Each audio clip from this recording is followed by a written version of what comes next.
Olá, queridas amigas, vamos para mais um programa do Reinventando e eu estou muito feliz hoje. A gente tem trazido, né, já foram 33 entrevistas nesse programa e é claro que eu tenho muito cuidado com as pessoas que eu convido, em quem eu trago, e tem sido um momento de aprendizagem para todos nós. Tenho trazido pessoas, né, conhecidas, especialistas em educação, pessoas da rede, diretores, supervisores, dirigentes de ensino que têm experiências exitosas para compartilhar com os colegas da rede. Mas hoje eu estou trazendo uma pessoa, não é porque é de Goiânia só não, mas ele é de Goiânia, então é do meu coração. Mas é um goiano que eu conheço desde criança, nossos pais eram amigos. E o Marcos das Neves, esse é o nome dele, ele é biólogo, ele é sanitarista, ele foi dono de boate, ele foi o professor de cursinho de vestibular mais badalado de Goiânia, ele criou o melhor colégio, o colégio integrado, que tinha os melhores resultados de aprendizagem dos alunos. Eu chamei o Marcos para vir trabalhar comigo na Secretaria da Educação, ele foi um olhar novo de rigor, de escola privada mesmo, para um sistema que estava precisando fazer alguns ajustes. Acho que nós aprendemos muito com ele e acho que ele aprendeu com a gente também sobre o que é a educação pública. Acho que hoje ele é muito mais apaixonado por educação pública do que era antes de vir trabalhar com a gente na secretaria. Quando eu tive que sair, eu o indiquei para ser o secretário, ele foi secretário um período, depois acho que ele descobriu que não gosta muito de política, que ele gosta mesmo de ser professor, de ser gestor, de ser coordenador, mas ele hoje está nos Estados Unidos, está lá se especializando, o que é bom está ficando melhor. Ele tem feito alguns cursos pela Harvard School of Education, ele fez cursos na área de Education Redesigning, redesenhando a educação. Eu nem sei direito o que é isso, Marcos, eu vou querer que em algum momento você fale sobre isso com a gente. Ele fez cursos sobre Educating Global Citizens, educando cidadãos globais, no mundo globalizado. Digital Humanities, humanidades digitais, que não é a mesma coisa que o Rodrigo Baggio falou aqui sobre humanizar a quarta revolução industrial, mas está vendo esse hibridismo de virtual, presencial, humanização, ciência, não é? Então, a gente está vivendo um momento muito importante de mudanças profundas na nossa forma de estar no mundo. E é claro que isso afeta a educação diretamente, isso afeta o perfil da escola, isso afeta o perfil do professor. E eu acho, Marcos, que a gente podia começar o nosso bate-papo falando um pouco sobre isso. O que é que está mudando no perfil do professor depois desses estudos todos que você tem feito aí nos Estados Unidos? Muito prazer em tê-lo aqui, Marcos, seja bem-vindo. A palavra é com você. Professora, alegria toda minha. Eu queria expressar a minha alegria de estar falando não só com a senhora, que faz algum tempo que eu não vejo pessoalmente, mas principalmente falando aos professores. A minha vida inteira, desde os 17 anos, foi em sala de aula, foi dedicada à educação, seja como professor, coordenador, superintendente executivo na época da gestão da professora, depois secretário por um tempo, como ela já falou, e eu acabei vindo para os Estados Unidos. Eu vim de uma escola particular no Brasil, e aqui, pela experiência que eu tive com a professora no estado de Goiás, as inovações que nós introduzimos juntos, os resultados que nós obtivemos, que todos sabem, eu fui aceito na Harvard Graduate School of Education como parte do Conselho Internacional, que é o International Council, que reúne pessoas de países tão diversos quanto a fechada Arábia Saudita, Serra Leoa, Bolívia, Dinamarca, Suécia, Estônia, Coreia, China e as cidades-estados da China. Então, No bojo dos cursos que eu faço, professora, eu tenho um intercâmbio muito grande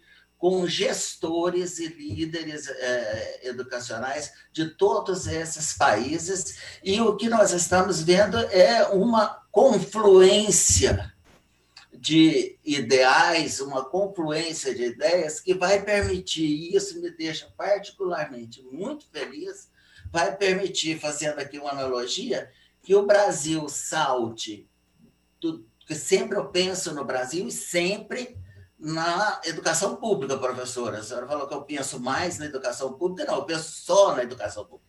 Nós podemos agora, porque nós estamos muito atrás, mas nós temos uma janela de oportunidade de saltar do 2G para o 5G, sem passar pelo 3G e o 4G.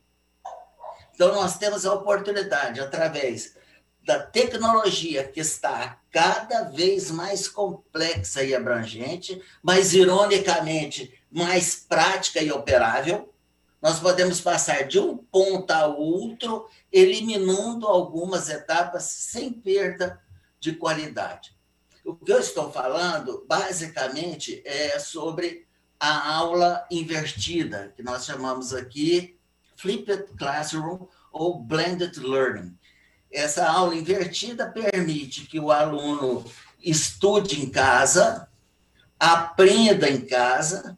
Então, em casa, ele tem vídeos, animações gráficas, modelos matemáticos, exercício autocorrigíveis. Ele acaba de estudar, vai praticar, o próprio sistema corrige e fala onde ele errou, ele refaz o exercício. Então, são autocorrigíveis e autoexplicáveis, milhares de aulas gravadas. Os gigantes da tecnologia, como o Google e a Microsoft, através da Khan Academy, disponibilizam material à vontade. Nós temos muito material disponível, e isso vai alavancar, professor, o papel do professor. Ele deixa de ser aquele que fica à frente do aluno para ficar ao lado do aluno. Então, a sala de aula fica para esclarecimento de dúvidas, atividades práticas, desenvolvimento de projetos, colaboração. É importante falar da importância da colaboração na educação do profissional do futuro. São os 4 Cs que eles falam aqui nos Estados Unidos: criatividade, cooperação, comunicação e pensamento crítico, que aqui é critical thinking. Então, são os 4 Cs junto, né? Isso aí vai trazer tolerância à frustração, capacidade de adiar recompensas, o aluno crescer vendo a educação na essência. É diferente quando você ensina alguma coisa no quadro negro e quando o aluno vê aquilo em movimento com som e imagem. Essa concorrência do som e imagem com o preto e branco da sala de aula é desleal para o professor.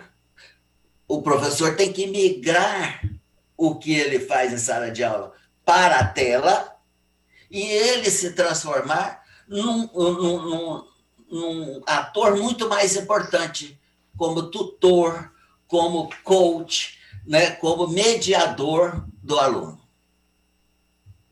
Olha, Marcos, antes eu quero voltar nesse assunto. É muito importante a gente destrinchá-lo. Mas a professora Andréia Fernanda está perguntando o seguinte: a pauta é ensino híbrido? Qual a temática dessa formação? E o professor Daniel de Souza está dizendo que o Reinventando vai deixar saudade. Sobre isso a gente fala depois, Daniel. Mas, professora Andréia, antes até de passar a palavra para o professor Marcos, né, a gente tem discutido, Marcos, ensino híbrido. A gente trabalhou com ensino remoto um período. Hoje, a Secretaria de Estado de São Paulo tem um centro de mídias que é uma infraestrutura tecnológica que ainda precisa muito ser melhorada e consolidada, mas que é a melhor estrutura que existe no Brasil hoje, porque eu tenho acompanhado outras redes, né? E a gente fez várias palestras já sobre ensino híbrido, com a presidente do Conselho Estadual de Educação, que é a Gislene, com a Cátia Smolli, com a Ana Penido, com muitas pessoas, e a gente já entendeu que o ensino híbrido é aquele que mistura, não apenas virtual com presencial. Hoje é o sentido mais forte, mas o conceito de híbrido surgiu lá no final do século XIX ainda, com as metodologias ativas. E o princípio maior da metodologia ativa é foco no aluno e na aprendizagem do aluno. Então, isso é uma disputa que, ao longo do século XX, aconteceu. O ensino tradicional foca no professor e no ensino. As metodologias ativas, lá atrás, os pioneiros da Escola Nova já falavam isso, focam no aluno e na aprendizagem.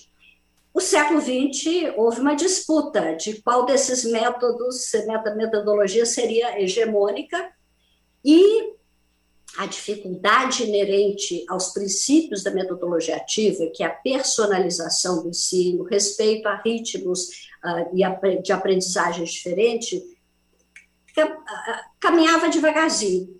Com a revolução tecnológica e com a precipitação dela causada pela pandemia, nós entramos de vez no mundo desse hibridismo. A gente tem feito aqui, então, Andréia, é mais do que só ensino híbrido, porque a gente vai aproveitar a presença do professor Marcos Das Neves, que está lá nos Estados Unidos, estudando na Harvard School of Education, é do Council, do International Council, Conselho Internacional, que tem contato com o mundo todo.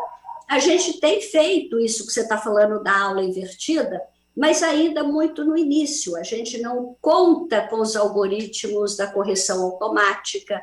Então, eu queria que a gente voltasse um pouquinho lá para as pessoas entenderem de onde nós estamos hoje, para onde que nós vamos avançar com o apoio da tecnologia. Você chamaria essa passagem que você fala de 2G para 5G, eu acho que é possível, também acho que essa é a grande oportunidade do Brasil. Em inglês tem uma expressão que chama leapfrog, é o pulo do sapo. Está preparado para um leapfrog nesse momento, Marcos? Como eu falei, professora, a tecnologia, ao mesmo tempo que ela se torna mais complexa e mais abrangente, ironicamente ela se torna mais prática e operável. Alguém perguntou se é sobre ensino, temos uma oportunidade. Eu considero a inteligência artificial na educação o salto que foi dado na área de conhecimentos com a prensa de Gutenberg, lá no século XIV para o século XV. A prensa de Gutenberg permitiu que o conhecimento migrasse da escrita para os livros, ele se tornou muito mais democrático. A inteligência artificial permite, professora, que finalmente aquela máxima que a senhora sempre pregou seja possível, excelência e equidade. Porque com a mediação da inteligência artificial, uma sala de 30 alunos, é possível desenvolver 30 ritmos de aprendizagem diferentes. Então, na medida que o aluno loga o avanço que ele teve no dia anterior, ele é individualizado. Então, vamos supor que tem um aluno que tem dificuldade em matemática, mas tem muita facilidade em português. A hora que ele vai trabalhar em casa, a tarefa de português dele vai ser muito mais fácil e vai pular uma fase. Na medida que o sistema vê que aquela fase é como se fosse um game. É por isso que é interessante para o aluno. Ele vai pulando de fase. São 10 fases, esse projeto inicial, que vai de D a A+. Aí passando por exemplo, B-, B, B+, como são as notas aqui. Então, o aluno entra, o aluno Joãozinho, ele é fraco em matemática. Então, ele está lá no nível C-. O próprio sistema vai trabalhá-lo jogando exercícios dentro daquilo, por exemplo, se ele está aprendendo equação de segundo grau, a deficiência da educação de primeiro grau, o sistema identifica a deficiência dele, identifica o conteúdo defasado e volta automaticamente. O professor acompanha individualmente cada aluno através de relatórios. Ou acelera ou desacelera a velocidade do aprendizado, ele pode fazer isso, mas o próprio sistema trabalha a partir de uma grade, a senhora não gosta dessa palavra, mas eu não esqueci da outra, de uma grade que ele próprio aprovou, que ele próprio trabalhou. Então, não se trata de tirar a autonomia do professor de forma alguma.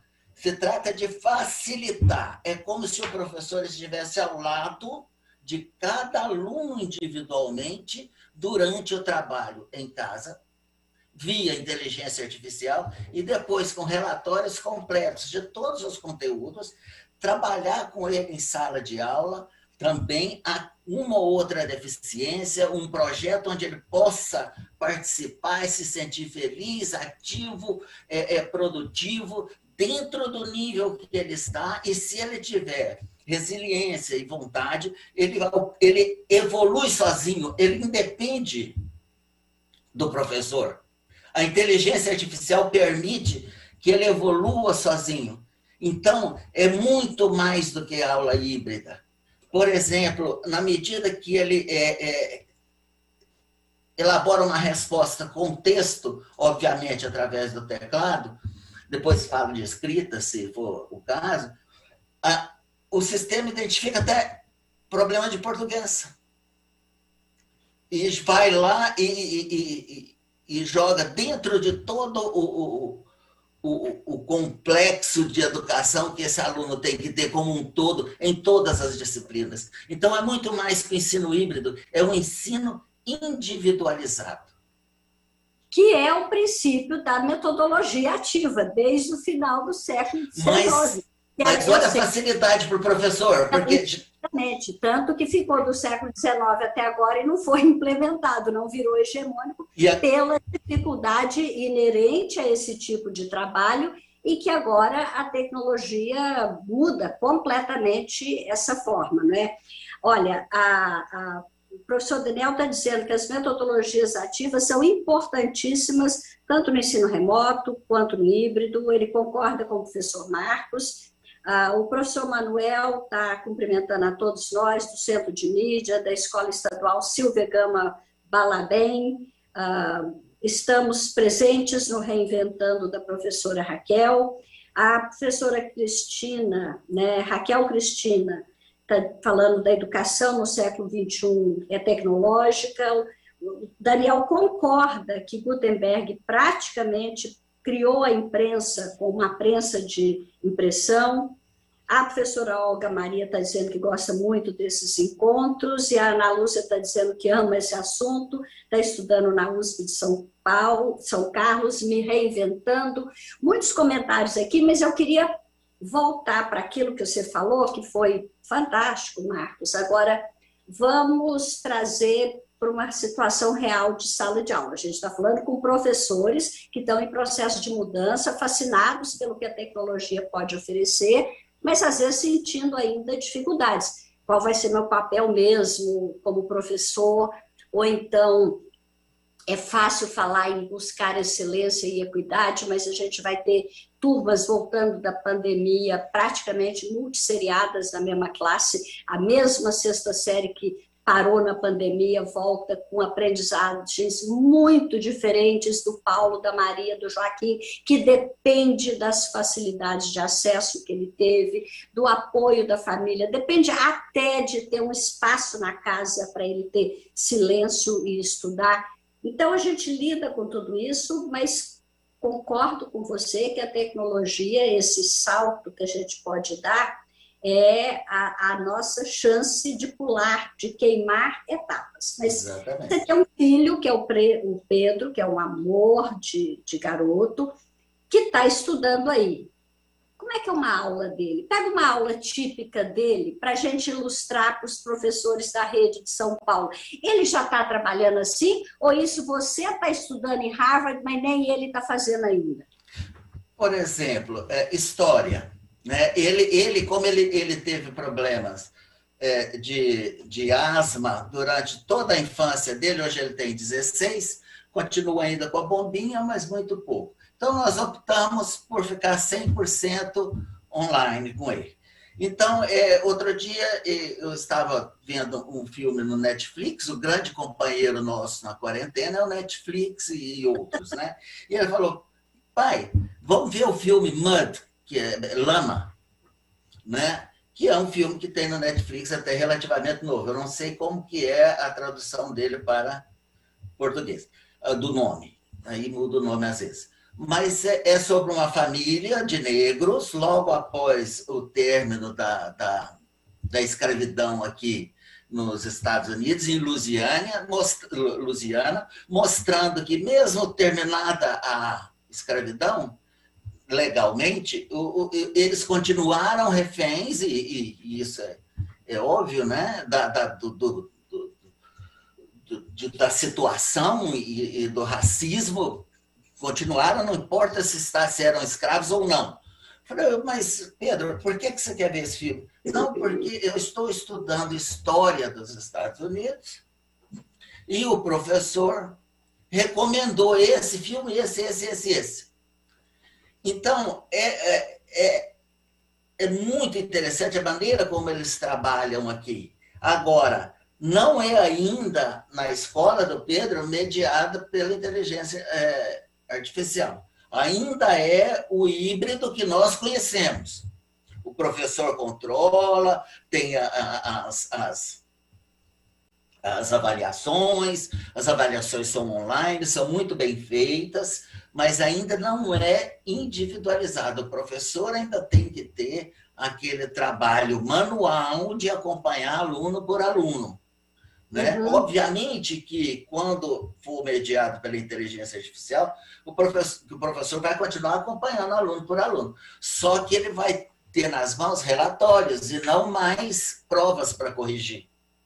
Então, vai ser muito mais fácil, eficiente e quase que automático acompanhar a evolução de cada aluno. Na escola do Pedro, que ele praticamente vai fazer esse ano todo online, o ano aqui ele termina agora em maio, né? E começa em começo de setembro, praticamente todo esse tempo online.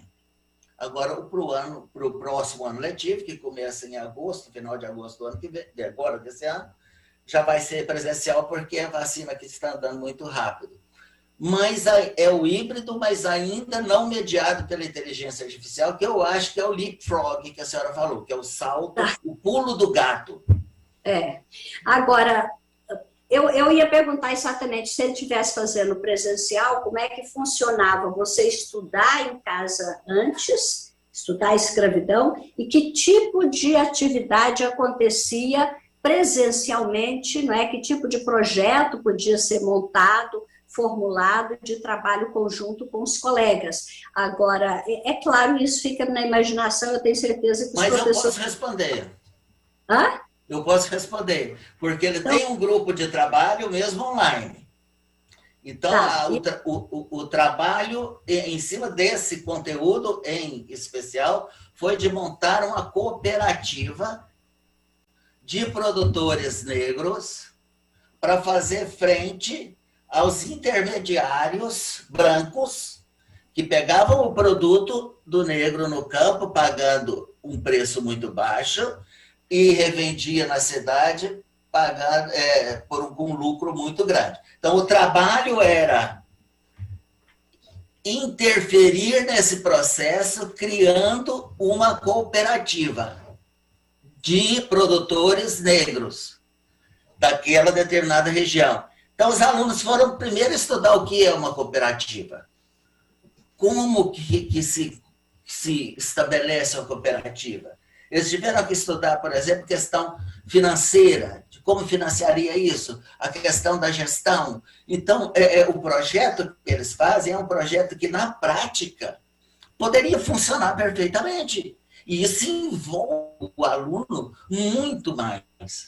Então, mesmo não sendo mediado pela inteligência artificial, o ensino por projetos é possível agora apenas com o ensino híbrido. Pega-se um projeto qualquer e aplica-se nele os conhecimentos de várias disciplinas.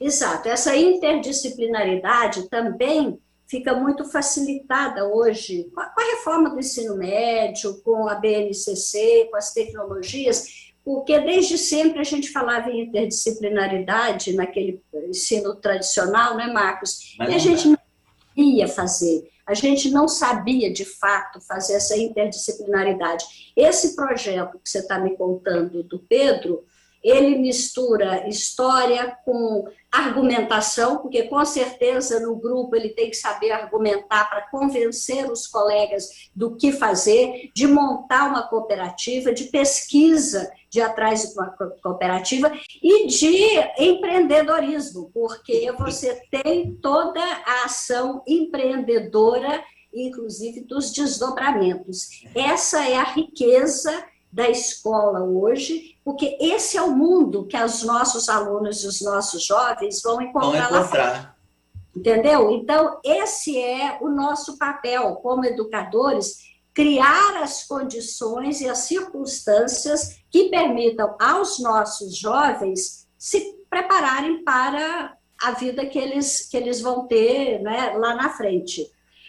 Conceitos de economia, de sociologia, financeiro, um caso, um case, né, real. Exatamente. O professor Roberto está dizendo, né, da importância da mediação. Mediação é extremamente necessária, vai do caso individual de cada realidade. Isso é um ponto importante para você ver depois. A professora Cristiana, está dizendo que o ensino híbrido, esse é um outro ponto também para você comentar, que o ensino híbrido movimenta o educador a voltar a ser estudante, protagonista.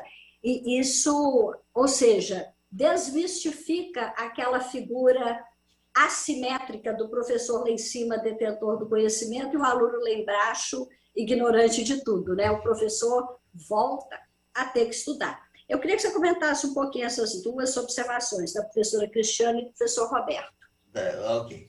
Da professora Cristiane, eu me lembrei de uma figura que eu gosto muito, é a minha figura histórica predileta, que é Sócrates, e também da letra de uma música do Beto Guedes, que diz que a lição nós sabemos de cor, só nos resta aprender, né? Então, o Sócrates já dizia lá, 2.500 anos aproximadamente atrás, que o importante é a pergunta e não a resposta. Então, o importante é o que vem do aluno e você trabalha a curiosidade do aluno. Na medida que isso acontece, você está aprendendo também. E na medida que o aluno tem acesso às informações diversas, independente do professor, se o professor não se atualizar, ele fica para trás, ele fica obsoleto. Então, é um conceito que já existe há décadas, mas cada vez mais necessário em todos os ramos de atividade humana, que é o lifetime learning. Traduzindo, aprendizagem na vida inteira. Como os conhecimentos, eles antigamente demoravam décadas. Alguém que aprendia alguma coisa na universidade trabalhava a vida inteira sem precisar estudar. Agora as mudanças quase que são mensais. Então a pessoa é obrigada a se atualizar, a aprender. Então é isso mesmo que o professor falou. O professor tem que se atualizar, senão ele fica obsoleto. O professor Roberto tinha falado da mediação, você quer falar um pouquinho? Sim, claro, não, eu falei isso no começo, que o papel do professor, no meu modo de entender, e de todos que trabalham junto comigo, ganha uma importância extraordinária. Ele não é mais um repassador de conhecimentos, ele é mediador de conhecimentos, ele é o treinador, o coach, ele é o mediador, como o professor Roberto falou, um papel muito mais importante e muito mais objetivo, prático, com resultados muito melhores, porque na medida que você vira de costa e começa a escrever no quadro, é uma concorrência desleal com um celular. É lógico que se o aluno tiver com o celular debaixo da carteira, ele vai ver o celular. É muito mais atrativo, diferente de estar trabalhando num projeto. E para o professor, ele ganha importância, ele ganha relevância e ele ganha agilidade naquilo que ele faz. Para mim, no meu modo de entender, eu lamento ter 65 anos, porque, não pela idade, que eu acho que eu estou muito novinha ainda, mas eu queria estar começando agora, para ser um professor mediador. Muito mais gratificante. Agora, requer muito mais do professor, não é, Marcos? As pessoas, às vezes, ficam equivocadas, acham, porque é muito mais fácil você só saber matemática do que você saber tudo aquilo que você precisa saber para orientar um aluno para o mundo de hoje. Você tem que ter repertório intelectual, repertório cultural e um repertório socioemocional que demanda habilidades para o século XXI, que se você não tiver, você não sabe ajudar o seu aluno a ter. É aquela famosa tirinha da Mafalda, uma coisinha antiga, que eu me lembrei aqui agora, a Mafalda conversando com o menino, falando assim, ser professor é fácil, você só tem que ensinar. Duro é ser educador, você tem que ser. Exatamente. Então, esse professor de hoje precisa ser mais do que só saber matemática para dar aula, não é não? Sim, professora, mas muito mais do que uma obrigação, isso é uma oportunidade. Exatamente. Porque uma pessoa com esse perfil é uma pessoa mais feliz, é uma pessoa mais participativa, é uma pessoa que encontra mais sentido na vida. Então, mais do que obrigação, é uma oportunidade maravilhosa da pessoa expandir os seus conhecimentos. Né? Nós não podemos... Quanto mais nós reduzimos nosso conhecimento, mais reduz nossa capacidade de raciocínio, nossa capacidade de entendimento da realidade que nos cerca. Então, é oportunidade, eu vejo como oportunidade. Uma oportunidade e fico querendo também ficar aqui nesse mundo, nascer de novo não vai ter jeito, eu quero ficar até... Mas ética, com mais de 100 anos, para continuar aprendendo. Ó, a Agnes está concordando conosco, a professora Agnes Bela Vista está dizendo que nós precisamos sempre nos atualizar. É isso, Agnes, senão a gente corre o risco que o Noah Yuval Harari, que é um escritor que eu adoro realmente, né? Ele fala que o grande risco do futuro é nós nos tornarmos irrelevantes. É claro que a inteligência artificial acelera esse processo, porque tudo aquilo que não é criativo, que é só repetitivo, a máquina vai fazer, o robô vai fazer, a inteligência artificial vai fazer. Nos resta ainda a parte criativa, humanizada, e o risco de ser irrelevante é um risco real que a gente enfrenta, não é, nesse mundo. Professora, eu me remeto novamente a Sócrates. Sócrates, apesar de toda a sabedoria, ele tinha um problema com a escrita. Ele era contra a escrita, porque ele pensava que, a partir do momento que todo conhecimento estivesse escrito, o educador se tornaria irrelevante.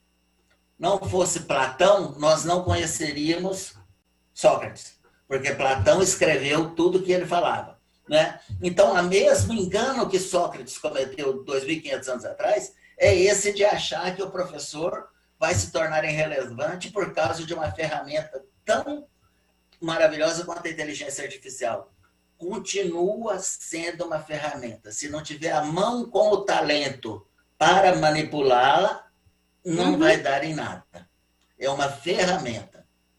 Olha, a professora Rosemary está lembrando da nossa realidade brasileira, né? Eu me preparei para falar sobre isso. Que os alunos precisam de muito mais, ainda mais falando de escola de periferia. Nós precisamos agir diretamente nas nossas unidades escolares com ações para minimizar esse impacto. Tá. Vamos parar um pouco nas escolas vulneráveis que você conhece e esse momento que a gente está vivendo, Marcos? Vamos. Eu queria só, professora, eu me preparei para esse momento, porque geralmente é a primeira pergunta ou a primeira dúvida que vem na cabeça das pessoas, né? E o acesso à internet? Né? Segundo o INEP, cerca de 3,5 milhões de alunos, dos 45 milhões, não têm acesso à internet. Eu acredito que nós podemos colocar mais, porque muitas vezes o acesso não é tão bom, né? Mas é muito menos da metade. Ponto. Esse é um ponto. Outro ponto, nós estamos chegando na rede 5G. É uma questão de normatização. Esse ano ela será normatizada. Ela é mais barata, ela é mais eficiente, ela é mais rápida e ela é mais abrangente e ela é de interesse das companhias de se instalarem. Não existe nada a curto prazo em educação. Eu acredito que daqui 2, 3 anos, 4 anos, nós teremos uma rede 5G abrangente e que inclua milhões e milhões de brasileiros que hoje estão fora. O dispositivo para ser o intermediário entre a rede e o aluno. Um dispositivo hoje na faixa de $100, ele é perfeitamente resistente, tem qualidade e seguro, na faixa de $100. Se nós fôssemos dar um dispositivo desse para cada um dos 45 milhões de alunos da rede pública básica, seria um gasto de 27 bilhões. Só a reforma da Previdência economiza por ano, segundo os dados do Ministério da Economia, 80 bilhões. Então, é muito dinheiro, mas é exequível. Então, não digo de comprar imediatamente para todos, mas começar já esse processo é exequível. A economia brasileira dá conta de implantar com uma certa facilidade. Agora, precisa daquilo, né, professora, que todos nós sabemos que é a vontade política. Havendo, é possível, sim, é exequível, não é utopia. Não, isso está claro, não é? A gente tem nesse momento, finalmente, a lei do FUST aprovada, vamos ver se ela se implementa, não é? De alguma forma, depois de anos e anos de briga e tal, ela está regulamentada. Agora, nesse momento, infelizmente, a gente tem um Ministério da Educação completamente ausente. O que está conduzindo a educação brasileira é o trabalho dos estados e dos municípios de forma muito independente. Independente do MEC, trabalhando em conjunto. Os secretários estaduais estão unidos, os secretários através do Conselho, os secretários municipais estão unidos através da Undime e estão assumindo as responsabilidades dessa coordenação nacional que não aconteceu. Mas isso também passa, concordo com você, é uma questão de anos para que a gente tenha isso montado. Agora, tem que ser uma luta, como se faz luta de direitos humanos, como esgoto sanitário, coleta de lixo, entendeu? Eletricidade, passa a ser mais uma demanda, meio que no sentido de direito humano que cada aluno, que cada professor tem. Para a senhora ter uma ideia, para universalizar o tratamento de água e esgoto no Brasil, que é uma das minhas áreas também, eu sou sanitarista, é um investimento de 300 milhões. 300 milhões diante de um PIB de 2 trilhões. É nada. É nada. É nada pela importância do... Né? Então, é uma questão de vontade política mesmo. Né? Por exemplo, o MEC estima que cada aluno custe R$ 3.643. A OCDE estima que cada aluno no Brasil custe $3,8 mil.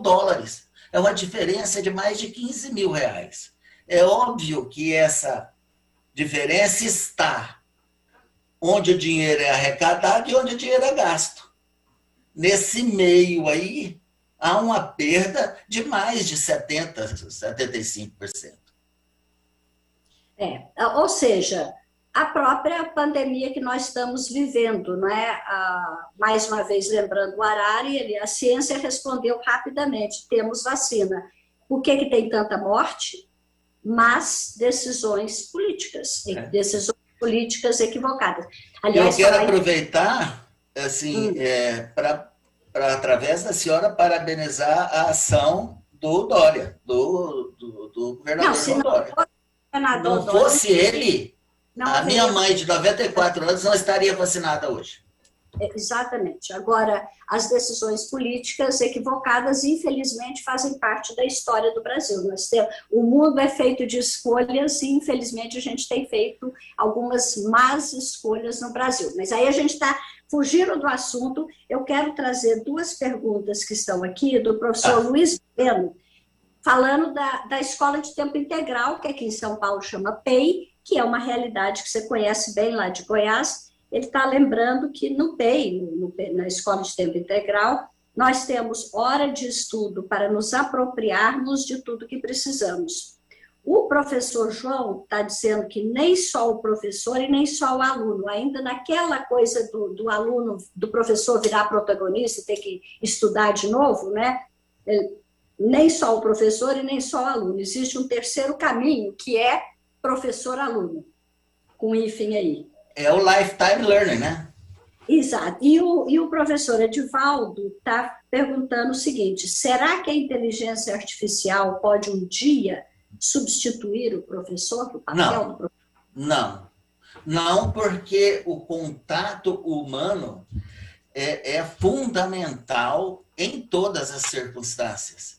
Então, a criança, quando nasce sem saber falar, sem saber, ela já olha para o semelhante, para o adulto, para o pai, para a mãe, para tentar reproduzir. É onde aprende a andar, onde aprende a falar. Então, a inteligência artificial é incapaz dessa química provocada pelo contato humano no ensino básico. Talvez no ensino superior, essa realidade já acontece e pode acontecer com mais frequência, da tecnologia substituir o professor. Mas no ensino básico, jamais. É uma questão genética. Você quer comentar um pouquinho sobre a importância desse horário de estudo que as escolas de tempo integral possibilitam? Sim. E quero falar também, aproveitar a oportunidade, professora, para bater na mesma tecla que eu bato há décadas, que é o tempo integral pode permitir que as aulas comecem um pouco mais tarde. Isso é importantíssimo. Qualquer pessoa que estudar um pouco sobre a importância do sono para o adolescente vai ver que os nossos adolescentes precisam despertar e não ser acordados. Isso é muito importante para a aprendizagem. Existem estudos demonstrando isso fartamente. Agora, eu sei que isso envolve uma série de outras coisas. Quanto ao tempo integral, é a escola ideal. É a escola ideal. Porque para o mundo que nós caminhamos, não existe mais aquela figura da mãe ficar em casa o tempo todo. As pessoas têm que sair para trabalhar ou fazer outra coisa, ou produzir, enfim. Então, a escola tempo integral é a que deveria ser, como são nos outros países, uma norma e não uma exceção. Mas, no tempo que eu estive com a senhora na Secretaria de Educação do Estado de Goiás, nós inauguramos muito mais escolas integrais do que escolas normais. Muito mais. Numa proporção de 8:2, se eu não me engano. E a gente não fez mais pelo alto custo da escola de tempo integral. Agora, São Paulo, Marcos, até para você, né, tomar conhecimento, o secretário Roscielli está criando uma coisa nova, exatamente que a tecnologia permite, que é a extensão híbrida do tempo integral. O que é isso? A própria sala. A escola que é de tempo parcial e que não tem como virar de tempo integral logo, ela funciona presencial no tempo parcial e ela tem 3 horas de complementação depois híbrida. Então, nós vamos criar o aluno de tempo integral, embora a escola permaneça... Maravilhosa! Vai precisar apenas do pessoal de apoio. Exatamente. E vai aumentar o custo, mas não tanto. Exatamente. Maravilhosa a ideia. Nós estamos criando aqui em São Paulo a escola de tempo integral híbrida, por falta da condição de fisicamente ampliar. Mas né? Essas escolas, professora, necessariamente não terão aula no período da tarde. Não, aí o aluno terão, mas aí o aluno faz o híbrido na casa dele. Ah, tá. Agora, terá espaço na escola também para quem não tiver condição em casa. Então, a gente não tem mais a sala de informática, mas tem um espaço de acesso à internet dentro da escola. Enfim, é um modelo que está surgindo, que vai ser... Híbrido, realmente, né? Híbrido, e que eu acho que é uma grande solução, né? A Maria Cecília está falando do professor, a importância do professor conduzindo os percursos com a metodologia ativa. O professor Vander Luiz está falando que, por conta das minhas falas, aprender sempre é um processo contínuo. A professora Laine está dizendo que bom que é possível as pessoas se expressem, independente das ideias. Agora, você fez uma observação no início, o Pedro, filho, vocês fizeram opção para ensino remoto. Eu acabei de ter uma reunião agora cedo com o PB, Ricardo Paes de Barros. Lembro demais. E que ele está fazendo um estudo bastante aprofundado do ensino remoto no Brasil, que o quanto os alunos não aprenderam, qual foi o efeito de fato na aprendizagem. O ensino remoto aí nos Estados Unidos impactou negativamente a aprendizagem? Tem estudo sobre isso ou não tem estudo sobre isso? Como é que é essa questão?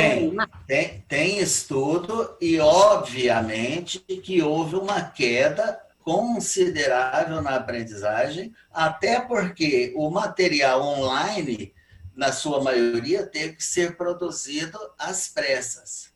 Felizmente, o Pedro deu sorte, o azar, não sei, porque ele tem 2 professores dentro de casa. Então, a Camila pega a parte de exatas e eu pego a parte de humanas e biológicas com ele. Então, deu para nós ajeitarmos aqui, mas raramente vai haver essa coincidência de ter 2 professores dentro de casa para dar o apoio, né? Então, de maneira geral, houve uma perda, sim, claro, há uma perda, não tem dúvida nenhuma. E isso reforça aquilo que você falou para o professor, que perguntou se tinha risco da inteligência artificial substituir completamente o professor. Não tem, nós estamos vivendo a situação de ensino remoto no mundo inteiro, e no mundo inteiro houve perda. O mundo inteiro reforçou o papel da presença física do professor, do contato presencial do aluno com o professor. O olho no olho nunca vai deixar de ser importante. O olho na tela não é a mesma coisa, não é? É claro que a gente cria mecanismos alternativos. Nós estamos trabalhando aqui agora, Marcos, um programa com a Fundação Roberto Marinho, um programa de formação de professores para combate à violência sexual. Aqui em São Paulo, em um ano, em dezembro do ano passado, todos os índices de criminalidade caíram no último ano. Homicídio, furto, roubo. Estupro de vulnerável aumentou 19,8%. Mas são as oportunidades, né, professora? Claro que a família está trancada dentro de casa. A gente sabe que esse estupro de vulnerável acontece dentro de casa mesmo. Então, houve um aumento. E a escola sempre foi um lugar de acolhimento dos alunos abusados, não é? E na ausência da escola, você vê como que isso é verdadeiro, quase 20% de aumento e, com certeza, subnotificado. Isso é o que a gente está sabendo. Com certeza, sempre foi, né? Professora, a senhora sabe que eu sou evolucionista na raiz, né? E evolutivamente, o ser humano está criptografado nos genes que nós temos que ter o contato humano para evoluir com equilíbrio, para evoluir como seres humanos. É fundamental esse contato.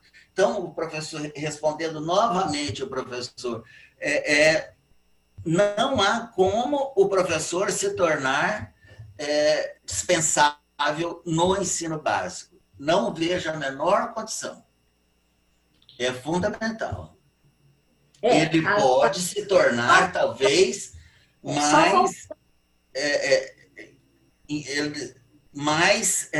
ao contrário de ser especialista em determinada matéria, ele pode ser um professor com mais disciplinas, com menos conteúdo. Aí pode ser.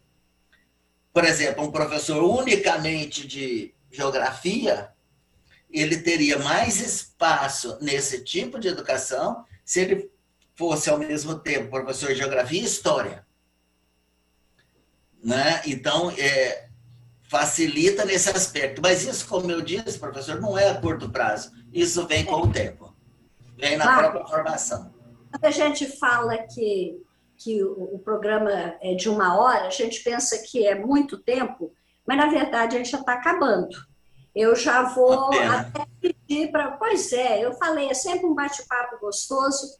Eu vou te pedir que faça, né, assim, já caminhando aí para as suas considerações finais, e mais uma vez agradecendo, mas depois ainda volta para mim, porque eu quero responder para o professor que vai sentir falta desse programa. Eu quero agradecer essa gentileza. A senhora faz lá no Rio Grande do Sul.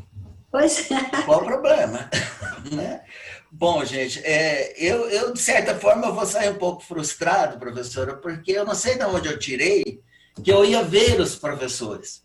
Eu sinto muito falta do contato direto. Então, eu estou olhando para vocês agora, eu não estou vendo vocês, mas é como agora se tivesse, e agradecendo a vocês, professores, a oportunidade de ser ouvido. É muito gratificante para mim poder ter contribuído um pouquinho que seja para a maneira de vocês pensarem a partir de agora. É muito importante e me faz uma falta tremenda. Saio frustrado porque eu queria ter visto vocês, mas vi a professora, que é minha mestra, né? E já estou satisfeito. Não 100% que eu não vi vocês, mas vamos dizer 90%.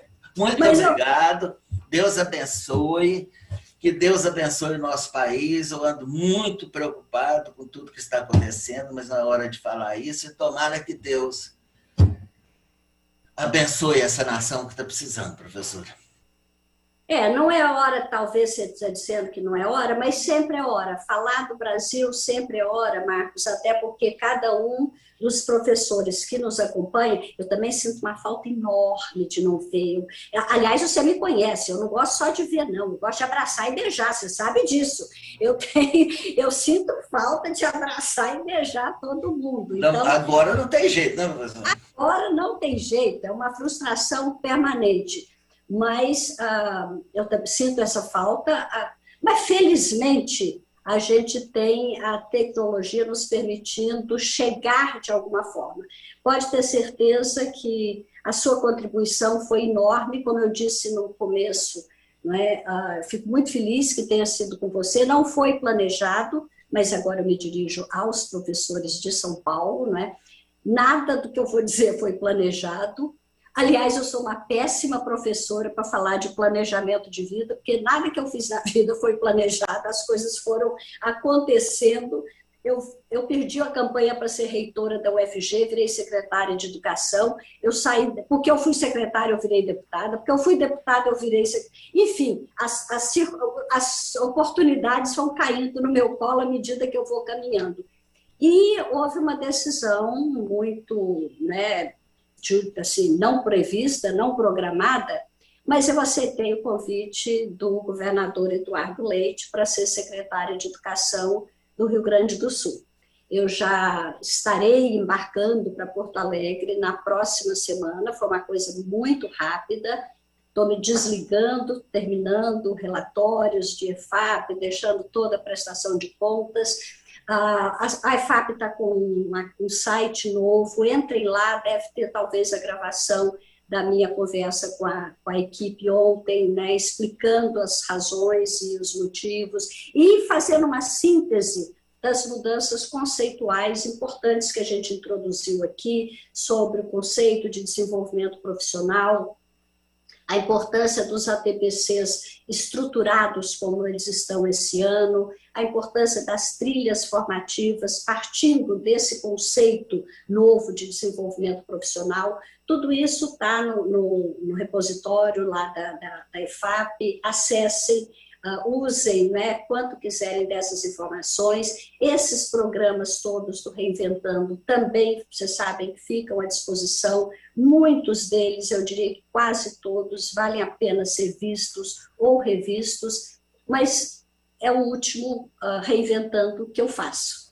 Então, eu disse, não foi programado, mas eu estou muito feliz de encerrá-lo com um goiano amigo do coração, que eu admiro e respeito profissionalmente, tanto quanto tenho carinho e afeto pessoal, mas um respeito profissional enorme pelo professor Marcos das Neves. Vocês viram pela fala dele, e ele continua nesse processo contínuo de aprender ao longo da vida, para não se tornar irrelevante e para ter a oportunidade desse crescimento intelectual, cultural, moral, social, espiritual que todos nós ansiamos. Como você, como o professor Marcos, eu também acredito nesse processo evolutivo. A gente vem nesse mundo para crescer, prosperar, melhorar, avançar, e o conhecimento, a educação, a ciência, a cultura são as nossas grandes ferramentas de empoderamento pessoal, de evolução espiritual